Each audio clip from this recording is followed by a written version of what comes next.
So this is the 45th video on Newton's laws of motion. This is in continuation of the 44th video. In this video also I'll take up a numerical problem on Newton's laws of motion involving blocks, pulleys and strings, जिसमें कि constraint theory और combined equation of motion का concept use होगा. पहले हम क्या करते हैं, सिचुएशन का डायग्राम बनाते हैं. डायग्राम देखिए ऐसा है. ये आपका स्मूथ हॉरिजॉन्टल सरफेस है. ये एक ब्लॉक है जिसका मास 3m है. ये इस पर स्लाइड करने के लिए फ्री है. ये इसका वर्टिकल फेस है जो कि फ्रिक्शनलेस है. और यहाँ से एक पुली लगा हुआ है. ये पुली पे एक रस्सी पास कर रहा है. देखिए ऐसे एक फिक्स्ड वेज पर प्लेस्ड है. देखिए ऐसे ये एंगल आपका 30 डिग्री हो गया. ये ब्लॉक ऑफ मास m हो गया. देखिए ये block of mass m 2m हो गया. देखिए ये सिचुएशन है. ये जो वेज देख रहे हैं फिक्स्ड है, फिक्स्ड वेज है. ये इसका इंक्लाइंड फेस है जो हॉरिजॉन्टल से 30 डिग्री एंगल बनाता है. Block of mass m, block of mass 2m, block of mass 3m है. ये पुली मासलेस है. पुली इससे रिजिडली अटैच्ड है एक रॉड से. ये रस्सी मासलेस स्ट्रिंग जो देख रहे हैं, ये वाला string it is massless, inextensible and there is no friction between string and pulley in contact. बाकी सरफेस पर कोई फ्रिक्शन नहीं है.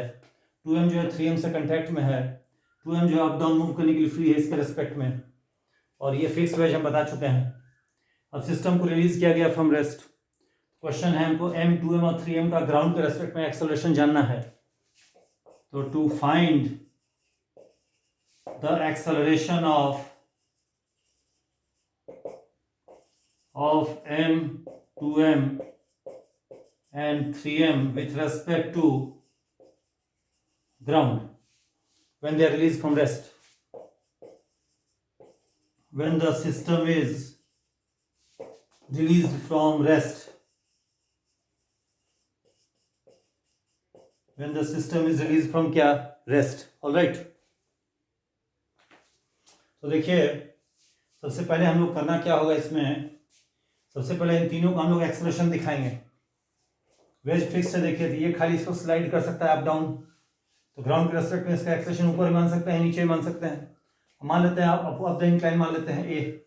अब नीचे मान के कर सकते हैं. उल्टा माने होगा तो सॉल्व करने पर नेगेटिव साइन आएगा. अच्छा अब जरा देखिए 2m का देखिए, 3m का देखिए. अच्छा इसके रेस्पेक्ट में 2m या तो नीचे जाएगा या ऊपर जाएगा, दोनों में इसको भी ले सकते हैं. मान लेते हैं b, मान लेते हैं b किसका एक्सेलरेशन है, 2m का है, 3m के रेस्पेक्ट में है. और 3m का ग्राउंड में किधर होगा, ग्राउंड ये रस्सी इस पुली को उधर खींचेगा. पुली उधर जाना चाहेगा तो ये भी उधर ही जाएगा, कहीं रिजिडली कनेक्टेड है इससे. इससे ग्राउंड में इसका एक्सेलरेशन c हो जाएगा. ठीक है. अच्छा ब्लॉक्स का नेमिंग कर देते हैं. m मास ऑफ ब्लॉक को p1 बोला गया, 2m मास ऑफ ब्लॉक को p2 बोला गया और 3m मास ऑफ ब्लॉक को p3 कहा गया. ठीक है. ऑलराइट. और b जो है 2m का एक्सेलरेशन है 3m के रेस्पेक्ट में. हम यहाँ पर लिख देते हैं b is the acceleration of 2m that is p2 with respect to p3. I hope clear है. ये acceleration of p2 with respect to p3 वही आपका b है जो कि डाउनवर्ड डायरेक्शन में है, जिसको वेक्टर b से डिनोट किया गया है. ठीक है. अच्छा आप जरा रस्सी देखिए. रस्सी मासलेस और इनएक्सटेंसिबल है. रस्सी मासलेस है और रस्सी और पुली के बीच कोई फ्रिक्शन नहीं है. therefore tension at all points of the string is same equal to t say. ठीक है. अब हम क्या करते हैं, 1 बाय 1 सबका फ्री बॉडी बनाते चलते हैं. तो सब न्यूटन्स लॉ इक्वेशन लिखते चलते हैं. पहले m मास ऑफ ब्लॉक का हम फ्री बॉडी बनाते हैं. ठीक है. ग्राउंड के फ्रेम बना रहे हैं, खाली रियल फोर्सेज एक्ट करेगा, कोई सूडो फोर्स एक्ट नहीं करेगा. ग्राउंड फ्रेम को इनर्शियल लेते हैं. m का फ्री बॉडी बना रहे हैं. देखिए एक तो mg लगेगा, एक नॉर्मल फोर्स n1 लगाएगा ये वेज उस पर ऐसे, और एक रस्सी इसको खींचेगा ऊपर t फोर्स से. ये न्यूटन्स ये FBD हो गया ब्लॉक ऑफ मास m का. अब इसको ग्राउंड फ्रेम में न्यूटन्स को लगाते हैं अप द इंक्लाइन. तो क्या लिखेंगे, t minus mg sine 30 degree. mg का component down the incline, mg sine 30 degree होगा. वो डाउन द इंक्लाइन t के ऑपोजिट है. तो t minus mg sine 30 degree, 1 sine 30 degree 1/2 हो जाएगा is equal to m times क्या, a. ये पहला इक्वेशन आ गया मेरा. This is the first equation. Fine. अच्छा अब हम लोग क्या करेंगे, हम लोग अब क्या करेंगे कि कंबाइंड इक्वेशन लिखेंगे 3m और 2m का इस डायरेक्शन में. फिर से हम रिपीट कर रहे हैं. कंबाइंड इक्वेशन का पूरा थ्योरी हम डिस्कस कर चुके हैं. 19वां 20वां 21वां वीडियो में चले जाइए. न्यूटन्स लॉज ऑफ मोशन का सारा डिटेल्स में मिल जाएगा आपको. सब प्लेलिस्ट में डाल दिया गया है, सब न्यूटन्स लॉज ऑफ मोशन के प्लेलिस्ट में डाल दिए हैं सबको, ठीक है। तो अब देखिए हम 3m और 2m का फ्री बॉडी बनाना है, ये कंबाइंड इक्वेशन लिखना है, दोनों का ग्राउंड फ्रेम में फ्री बॉडी बनाएंगे, ठीक है, जैसा कंबाइंड इक्वेशन मोशन में किया जाता है। तो ये 3m प्लस पुली का हम फ्री बॉडी बना रहे हैं ग्राउंड के फ्रेम में। तो क्या क्या फोर्स होगा, एक 3mg हो जाएगा, एक रस्सी देखिए यहाँ पर रस्सी जो है इस क्वार्टर पुली को नॉर्मल फोर्स लगाएगा, उसका इक्विवेलेंट लेंगे तो TSL आएगा और TSL आएगा। अच्छा ग्राउंड इस पर N2 लगाएगा इस पर। अच्छा 3m 2m पर N उधर लगाएगा, by Newton's third law 2m जो है 3m पर N पीछे लगाएगा, हो गया ना, ठीक है। तो कुल मिला के यही वीडियो हो गया 3m और पुली का ग्राउंड के फ्रेम में, समझ गया ना। यहाँ जो T और T दिखाया है वो क्लियर है आपको ये, ठीक है, फाइन। अच्छा 2m का फ्री बॉडी बनाते हैं ग्राउंड के फ्रेम में। तो ग्राउंड के फ्रेम में अगर 2m का फ्री बॉडी बनाएंगे तो क्या लिखेंगे, 2mg लिखेंगे, एक T लिखेंगे, एक N लिखेंगे। N कौन लगा रहा है, 3m लगा रहा है 2m पर राइटवर्ड डायरेक्शन में, N लगा रहा है, T ऊपर एक्ट कर रहा है, 2mg नीचे एक्ट कर रहा है, ठीक है ना, फाइन, ऑलराइट। अच्छा अब हम लोग क्या करेंगे, इन दोनों कंबाइंड इक्वेशन सेटअप करेंगे राइटवर्ड डायरेक्शन में, उसमें खाली एक्सटर्नल फोर्सेज आएगा। अब देखिए इसमें N और N इंटरनल फोर्स है, out of consideration, combined equation आएगा नहीं वो। ये T और ये वाला T भी इंटरनल फोर्स है, आउट ऑफ कंसिडरेशन हो गया। तो 3m और 2m का एक्सटर्नल फोर्सेस क्या होगा, 3mg 2mg N2 और ये T, बस। अब इस डायरेक्शन में एक्सटर्नल फोर्सेस इन सब का कोई कंपोनेंट नहीं है, 2mg N2 और 3mg का उधर कोई कंपोनेंट नहीं, कंपोनेंट खाली T का है, इस T का है। तो क्या लिखेंगे, T इज इक्वल टू क्या लिखेंगे, 3mc प्लस, अब इसका एक्सप्रेशन लिखेंगे। अब यहाँ पर हम यहाँ भी c ही आएगा, जितना एक्सप्रेशन से 3m जा रहा है उधर से ग्राउंड के रेस्पेक्ट में, 2m भी ग्राउंड के रेस्पेक्ट में उस डायरेक्शन में उतना ही एक्सप्रेशन से जाएगा, यानी c से। बट फिर भी समझाने के लिए हम कंसेप्ट का यूज कर रहे हैं, हम डिराइव कर दे रहे हैं, समझा दे रहे हैं, जैसे लास्ट प्रॉब्लम में किया था, लास्ट वीडियो में 44th वीडियो में। तो क्या लिखेंगे, यहाँ पहले हम ब्लॉक को नेम कर चुके हैं P2। अब यहाँ हमको चाहिए इसका component of acceleration of P2 with respect to ground in this direction, उस डायरेक्शन नाम देते हैं से x एक्सिस। तो क्या लिखेंगे, x component of acceleration of P2 with respect to ground, तो क्या लिखेंगे उसको, AP2gx। हम बार बार बोल रहे हैं यहाँ C ही लिखाएगा, लेकिन समझा दे रहे हैं C कैसे लिखाएगा वो समझा दे रहे हैं आपको, ठीक है ना। इसको मिटा देते हैं,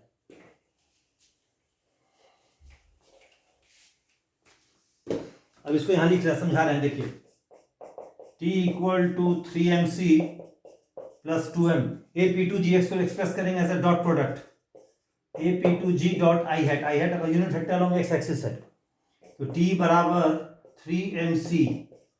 अब AP2g को लिखेंगे AP2p3 plus AP3g dot i hat, तो T लिखेंगे 3mc plus 2m, AP2p3 b vector b हो जाएगा, प्लस AP3g वेक्टर c हो जाएगा, डॉट i हैट हो गया। तो T बराबर 3mc प्लस 2m, इसको लिखेंगे b dot i hat plus c dot i hat, इसको लिखेंगे 3mc।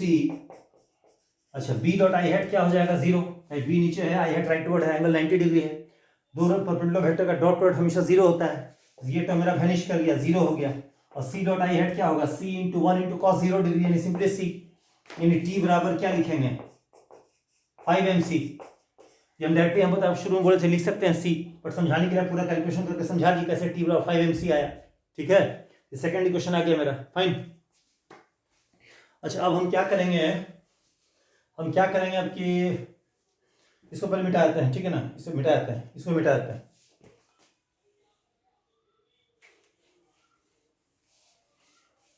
इसे मिटा देते हैं, ठीक है।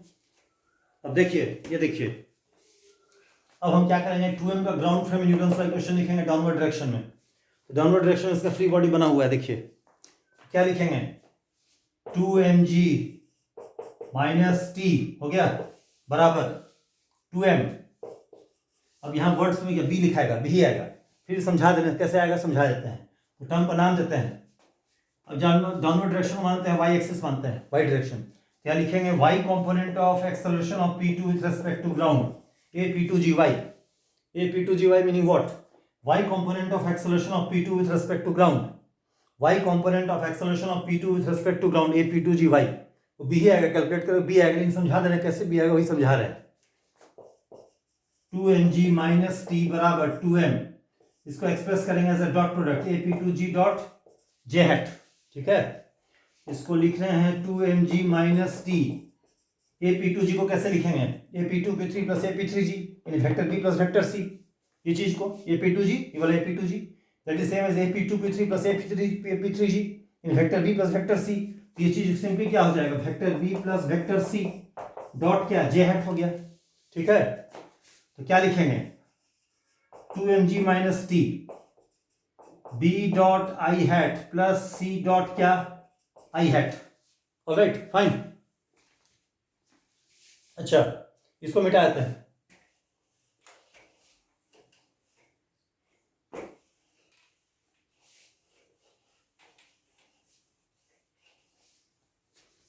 तो क्या लिखिए, यहां से लिख रहे हैं, देखिए 2mg माइनस टी बराबर क्या लिखेंगे 2m b dot I hat, तो जीरो हो जाएगा, b इधर है, आई हैट राइट एंगल पर है, perpendicular vector dot product zero होता है, तो दिस बिकम जीरो। और c dot I hat, sorry b, हाँ c dot I hat, sorry c dot J hat, sorry यहाँ गलती से जे आई लिखा गया, जे हैट होगा, या गलती से लिखा गया था आई हैट, जे हैट लिखा गया, गलती से जे लिखा गया था, ठीक कर दिया उसको। b dot J hat, J hat क्या है, unit vector along Y direction, b dot J hat होगा b into 1 into cos 0 degree, simply b हो जाएगा। और c डॉट जे हैट क्या हो जाएगा, जीरो हो जाएगा, एक c राइट वर्ड है, जे हैट नीचे है, एंगल 90 डिग्री है, दोनों का डॉट प्रोडक्ट वेनिश कर जाएगा, तो जीरो हो गया, तो जीरो नहीं लिख रहे हैं। तो 2mg माइनस टी बराबर कितना 2mb, थर्ड इक्वेशन आ गया। तो हम बता दिए थे आपको कि यहाँ b ही आएगा, तो कैसे अभी आएगा पूरा मेथड आपको समझा दिया है। और डायरेक्टली लिख सके तो सबसे अच्छा है, इतना लिखना नहीं पड़े, बट इनकेस नहीं समझ में आ रहा है तो ये मेथड फॉलो कीजिएगा, ये फॉलो करके लगाइएगा तो आपको आ जाएगा आंसर। तो थर्ड इक्वेशन देखिए लिखा गया 2mg माइनस टी बराबर कितना हो गया 2mb। और नंबर ऑफ अननोन्स काउंट कीजिए, नंबर ऑफ अननोन्स है A B C और T, चार अननोन है, चार अननोन, चार इक्वेशन चाहिए, तीन इक्वेशन लिखाया है, एक इक्वेशन और चाहिए। अब एक और इक्वेशन कहाँ से आएगा, वो आएगा कंस्टेंट थ्योरी से। अब कंस्टेंट थ्योरी में अगेन वही बेसिक कंसेप्ट बताते हैं, हम बार बार रिपीट कर रहे हैं हम। Total because length of string is constant, अच्छा स्ट्रिंग का लेंथ कांस्टेंट का है, ये टाइट और इनएक्सटेंसिबल है, लेंथ ऑफ स्ट्रिंग कांस्टेंट है, therefore total work done by string tension और total work done by string on all bodies in contact with it adds up to 0 in any frame of reference. ठीक है, तो हम लोग क्या करेंगे, हम लोग ग्राउंड फ्रेम में लिखेंगे कंस्टेंट इक्वेशन। अगर कहीं भी डाउट है इस बेसिक थ्योरी पर वापस चले जाइए, सारा डिटेल्स इसका 31st 32nd 33rd वीडियो चले जाइए न्यूटन लॉज में, कंस्टेंट थ्योरी का पूरा डिटेल हम आपको समझा दिए, डाल दिए उसमें, उसको समझ गए सारा हिसाब बन जाएगा, पक्का बोल रहे हैं आपको। ठीक है, अब देखिए, अब ये रस्सी देखिए कहाँ कहाँ है, किस वक्त इसको फोर्स लगाएगा, इसको फोर्स लगाएगा टी इधर। अब ये रस्सी पुली पर होकर पास कर रहा है, देखिए let's call this pulley as pulley B1। Pulley B1 को देखिएगा, अगर ये पुली B1 है तो रस्सी इसमें इतना पोर्शन से कांटेक्ट में है, देखिए माने ये एंगल भी 30 डिग्री होगा बाई ज्योमेट्री, ये देखिए ना वर्टिकल, ये एंगल ये 30 डिग्री हो जाएगा। रस्सी जो है पुली के इतना ही पोर्शन से कांटेक्ट में है, तो ये रस्सी यहाँ पर पुली पर ऐसे नॉर्मल फोर्स लगा रहा है इतना पोर्शन पर, इसका इक्विवेलेंट लेंगे, इक्विवेलेंट होगा एज इफ एक स्ट्रिंग टेंशन पुली के इस पॉइंट पे लग रहा है टी ऐसे, और एक स्ट्रिंग टेंशन यहाँ लग रहा है टी, देखिए माने ये इक्विवेलेंट एक्चुअल एफबीडी के बदले पुली का इक्विवेलेंट एफबीडी, एक्चुअल एफबीडी ये है, इक्विवेलेंट एफबीडी ये है, ये इक्विवेलेंट एफबीडी ऑफ पुली है, इसी को हम लोग बनाएंगे। ये पूरा हम 31st वीडियो में बता चुके हैं, उसमें जाकर देखिए सारा मिल जाएगा डिटेल्स, नहीं समझ गए क्या बोले हम। और यहाँ देखिए हम बोले कि रस्सी जो है पुली के इतना पोर्शन से कांटेक्ट में है, इसके हर पॉइंट पर रस्सी जो पुली पर नॉर्मल फोर्स लगाएगा टुवर्ड सेंटर ऑफ द पुली, तो इसको इक्विवेलेंट से रिप्लेस करेंगे एज इफ हम बोलेंगे कि रस्सी इस पुली को दो ही फोर्स लगा रहा है, एक यहाँ पर लग रहा है, एक यहाँ लग रहा है, एक यहाँ जहाँ रस्सी जस्ट इसका टेंशन हो गया हाईएस्ट पॉइंट ऑफ पुली पर, और एक यहाँ जो है रस्सी जस्ट पुली से कॉन्टैक्ट लूज करता है जब इंक्लाइन प्लेन पर आता है तो रस्सी। ठीक है फाइन, तो देखिए उसी तरह से देखिए इस पुली को देखिएगा, अगर पुली B2 को देखिए, पुली B2 को देखिए तो इसका रस्सी कहाँ कहाँ होगा, देखिए ये B2 है, देखिए ये रस्सी, देखिए ये रस्सी जो पास कर रहा है B2 पर, क्वार्टर B2 के क्वार्टर पोर्शन पर कांटेक्ट में, देखिए लाइक दिस, ऐसे कांटेक्ट में, देखिए इतना पोर्शन पर रस्सी जो है पुली पर नॉर्मल कांटेक्ट फोर्स लगा रहा है पुली B2 पर। अब इसका इक्विवेलेंट लेंगे तो हम बोलेंगे कहाँ एक्ट कर रहा है इफेक्टिवली, एक टेंशन T यहाँ एक्ट कर रहा है, एक पॉइंट यहाँ लग रहा है बस। एक्चुअल में हम बोले कि B2 के क्वार्टर पोर्शन पर रस्सी नॉर्मल कांटेक्ट फोर्स लगा रहा है, वो इक्विवेलेंट किसके है, इक्विवेलेंट है एज इफ ये रस्सी इस पुली B2 पर एक टेंशन T इधर लगा रहा है इस पॉइंट पर और एक इस पॉइंट पर, ये एंगल कितना हो जाएगा 90 डिग्री हो गया। समझ गए? ये बेसिक कंसेप्ट समझा दिए। अच्छा, और रस्सी किससे कनेक्टेड है? इस ब्लॉक P2 से। यहां पर रस्सी इस पर 2M T फोर्स ऊपर लगा रहा है। ठीक है, ऑलराइट। अच्छा, ये सब मिटा देते हैं। ठीक है,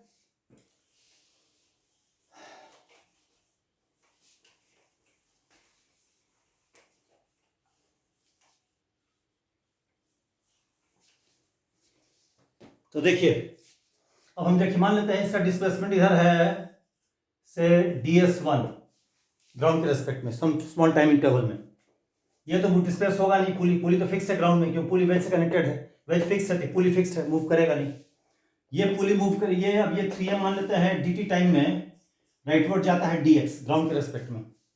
इसके रेस्पेक्ट मान लेते हैं ये नीचे गया कितना dy इसका डिस्प्लेसमेंट इसके रेस्पेक्ट में है, इसका ग्राउंड के रेस्पेक्ट में dx है small time interval t to t plus dt में, और इसका ds1 ऊपर है या dsc लिखिए ना, ds ऑफ द इंक्लाइन है ग्राउंड के रेस्पेक्ट में। अब देखिए रस्सी को हम कहाँ कहाँ कंसिडर करेंगे वर्क डन निकालते समय, कंस्टेंट इक्वेशन लिखते समय। स्ट्रिंग यहाँ इस एक्ट कर रहा है इस पॉइंट पर t ऊपर और ये ds ऊपर जा रहा है, तो रस्सी कितना वर्क करेगा इस पर? t ds cos 0 degree, cos 0 degree कितना होगा? 1 हो जाएगा। अब यहाँ देखिए, यहाँ हम बोल दिए B1 पे इफेक्टिवली देखिए एक t यहाँ लग रहा है, यहाँ लग रहा है। अब यहाँ पर लिखें t dot displacement of this point of pulley B1, और B1 तो फिक्स है, ये t इस पर 0 वर्क करेगा तो 0। अच्छा, यहाँ देखिए ये भी t इस पुली B1 के इस पॉइंट पे लग रहा है, ये भी ग्राउंड में फिक्स्ड है, मूव नहीं कर रहा है, तो t डॉट इसका 0 करेंगे 0, तो 2 0 और हो गया। अच्छा, अब यहाँ देखिए पुली B2 पर देखिए, B2 को देखिएगा तो एक रस्सी इस पर इफेक्टिवली एक t यहाँ लग रहा है। अब ये जो पॉइंट का डिस्प्लेसमेंट वही होगा जो 3M का उधर है dx, ये भी dx उधर जाएगा, t भी उधर लग रहा है, कितना वर्क करेगा? t dx cos 0 degree, cos 0 degree कितना हो जाएगा? +1 हो जाएगा। अब यहाँ देखिए, यहाँ पर t लग रहा है नीचे और ये पॉइंट जा रहा है dx उधर राइट एंगल पर है, तो वर्क डन होगा t dx cos 90 degree. cos 90 degree हम जानते हैं 0 होता है, तो t dx cos 90 डिग्री जो कि 0 हो जाएगा। अब बच गया यहाँ पर, अब यहाँ पर इसका t लग रहा है ऊपर और इसका डिस्प्लेसमेंट हमको चाहिए किसके रेस्पेक्ट में? ग्राउंड के फ्रेम में चाहिए। क्यों ग्राउंड फ्रेम में चाहिए? क्या कंस्टेंट रिलेशन हम ग्राउंड के फ्रेम में लिख रहे हैं, लेकिन ये जो dy दी गई है इसका डिस्प्लेसमेंट ये इसके रेस्पेक्ट में है ना कि ग्राउंड फ्रेम में, बट हमको डिस्प्लेसमेंट इसका चाहिए ग्राउंड के रेस्पेक्ट में, तो क्या लिखेंगे? प्लस t डॉट, अब इसका डिस्प्लेसमेंट ग्राउंड फ्रेम में कुछ मान लेते हैं ds2 मान लेते हैं, ds2 ठीक है, या dl मान लेते हैं dl, चलिए तो t डॉट dl यही सब ऐड अप करके कितना हो जाएगा? 0 हो जाएगा। अब t ds, तो t ds चलिए ये सब 0 हो गया, प्लस t dx हो गया, ये तो 0 हो जाएगा, cos 90 डिग्री 0 होता है। अच्छा, t डॉट dl को क्या लिखेंगे? t डॉट, अच्छा dl किसका डिस्प्लेसमेंट है? 2m का ग्राउंड के रेस्पेक्ट में, time t to t plus dt, तो कैसे लिखेंगे? dl को लिखेंगे displacement of p2 with respect to ground dl is same as displacement of p2 with respect to p3 which is simply dy plus displacement of 3m with respect to ground which is simply dx। देखिए translating frame में जो velocity का relation होता है displacement का भी वही relation होता है, तो क्या लिखेंगे? t ds plus t dx। अब t डॉट dy को क्या लिखेंगे? t ऊपर है dy नीचे है, तो t डॉट dy करेंगे क्या आ जाएगा? t dy cos 180 degree, cos 180 degree क्या होता है? -1 प्लस t डॉट dx। अब ये t इस वक्त t किधर लग रहा है? ऊपर, और dx किधर है? राइटवर्ड, तो t डॉट dx क्या हो जाएगा? 0 हो जाएगा। t dot dx will be 0, सो 0 कर दिए वहां पर, ठीक है, fine. So t dot dx becomes what? 0। तो यही सब ऐड अप करके कितना हो जाएगा? यही सब ऐड अप करके 0 हो जाएगा, फाइन। इन सबको ऐड अप करके सेट करेंगे किसके? 0 को सेट करेंगे। ये सारा समझा दिए आपको, अब ये मिटा देते हैं इसको।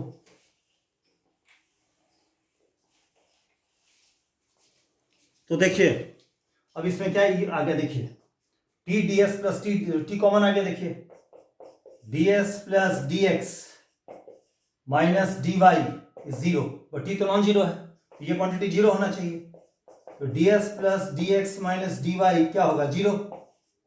तो ds प्लस dx क्या हो जाएगा? dy हो जाएगा। अब इसको क्या कीजिए? Replace it by corresponding accelerations. ds के बदले a लिख दीजिए कंस्टेंट थ्योरी से, dx के बदले लिख दीजिए क्या चीज? c लिख दीजिए, और dy के बदले क्या लिख दीजिएगा? b लिख दीजिए। ये देखिए ये कंस्टेंट रिलेशन आ गया, देखिए।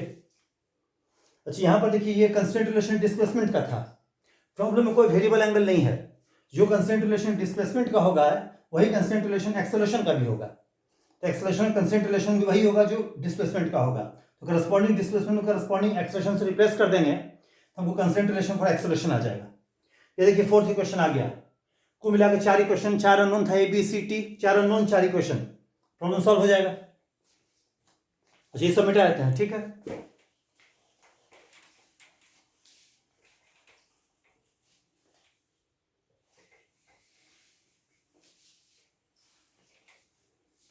तो देखिए,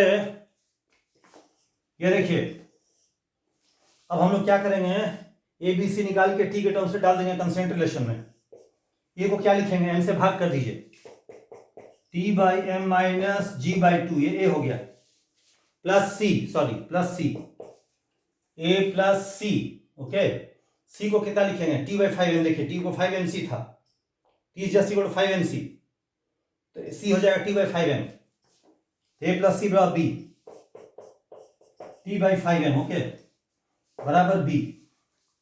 बी वाले क्वेश्चन कहा लिखिए, ये वाला बी आ जाएगा 2m से डिवाइड कीजिए, g माइनस टी बाई क्या 2m हो गया, तो कितना हो जाएगा, टी बाई एम को कॉमन लीजिए, 1 प्लस 1/5 प्लस 1/2 बराबर 3g बाई 2, जी बाई 2 उधर भेज दिए, तो कितना हो जाएगा, 10 हो गया, 10 5, तो 15 mg बाई 17, ये टी आएगा, देखिए ये 10 हो गया ना, 7/10, तो 17/10 5, यस 15 mg 17, टी आ गया, देखिए अब टी आ गया, सब में डालते चलिए, ए बी सी सब आ जाएगा आपको सारा, बस समझ गए, इज इट क्लियर। अच्छा, तो चलिए अब इसको इसे मिटा देते हैं, ठीक है ना।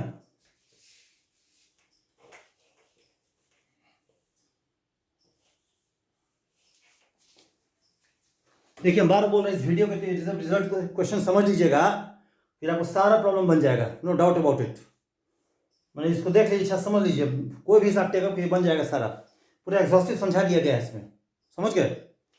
अब ये टी को डाल देते हैं इसमें, चलिए ए को क्या लिखेंगे, T by M minus G by 2, T by M minus क्या G by 2, T by M क्या होगा, 15g बाई 17 होगा, 15g by 17 minus G by 2, ये कितना हो जाएगा, 30 माइनस कितना होगा, 30 माइनस 17, 13g बाई 34, एक आंसर आ गया, देखिए एक आंसर ए आ गया, 13g by 34 is the first answer, okay. ये हो गया आपका, एक आंसर आ गया, देखिए। अच्छा, सी निकालना था, सी हो जाएगा टी बाई 5m इस इक्वेशन से, तो सी को लिख देंगे टी बाई 5m लिखेंगे। अब टी बाई 5m करेंगे, टी कितना है, 15 mg 17 है, 5 से डिवाइड करेंगे तो कितना हो जाएगा, 3g बाई 17 हो जाएगा। सेकेंड पार्ट ऑफ क्वेश्चन का आंसर हो गया, देखिए तो सी हो गया 3g बाई 17 हो गया। अच्छा, हम बाकी जाना है एक्सप्रेशन किसका, P2 का, ग्राउंड के रेस्पेक्ट में, इसको मिटा देते हैं, ठीक है। तो कंस्टेंट रिलेशन क्या था, बी बराबर ए प्लस सी, पहले बी निकाल लेते हैं, पहले यूज तो होगा ही। तो बी को क्या लिखेंगे, तो बी को लिखेंगे ए प्लस सी लिखेंगे। अब ए को क्या लिखाएगा, 13g by 34 plus C 3g by 17, इसको सिंप्लीफाई कीजिएगा 2 मल्टीप्लाई करके, तो 19g बाई 34 आ गया बी। इन बी तो 2m का इसके रेस्पेक्ट में है, इनको 2m का ग्राउंड के रेस्पेक्ट में चाहिए, तो एक्सेलरेशन ऑफ 2m यानी P2 with respect to ground, acceleration of P2 with respect to P3, acceleration of P3 with respect to ground, ऐसा लिखाएगा। Acceleration of P2 with respect to P3 क्या होगा, B हो गया, vector B, plus acceleration of P3 with respect to ground क्या होगा, vector C होगा, हो जाएगा। यानी कि ये P2G क्या होगा, इन दोनों का vector sum, b square plus c square, parallelogram law vector addition use करेंगे, प्लस 2bc cos 90 डिग्री, का कि बी और सी म्यूचुअली राइट एंगल पर है, cos 90 हम जानते हैं 0 होता है, तो ये P2G होगा root under b square plus c square हो जाएगा। अब बी पता है हमको, सी पता है, डाल देंगे उसमें तो आंसर आ जाएगा। आई होप कि क्लियर है ये। अच्छा, इसको मिटा देते हैं सब, ठीक है, फाइन, इसका यूज नहीं है।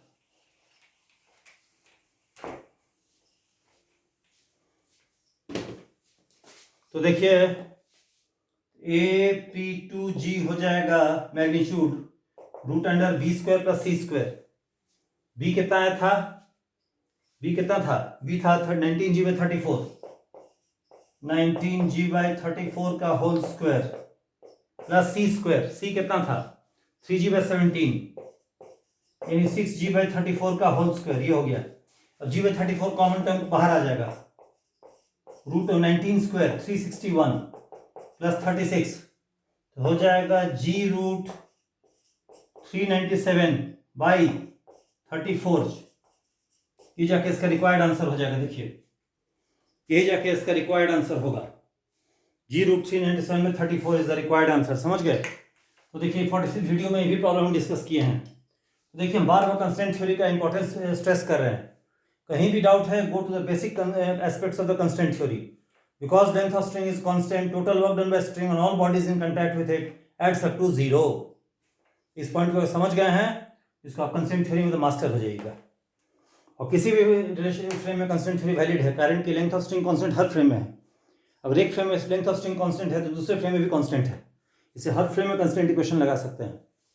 और अगर जब भी कंस्ट्रेंट इक्वेशन लगाएंगे किसी फ्रेम में तो डिस्प्लेसमेंट को उसी फ्रेम के रेस्पेक्ट लेना होगा। और समझ गए? और चूंकि कोई वेरिएबल एंगल नहीं प्रॉब्लम में, तो जो फॉर्मेट होगा डिस्प्लेसमेंट का, कंस्ट्रेंट का, एक्सेलरेशन कंस्ट्रेंट का भी वही फॉर्मेट होगा।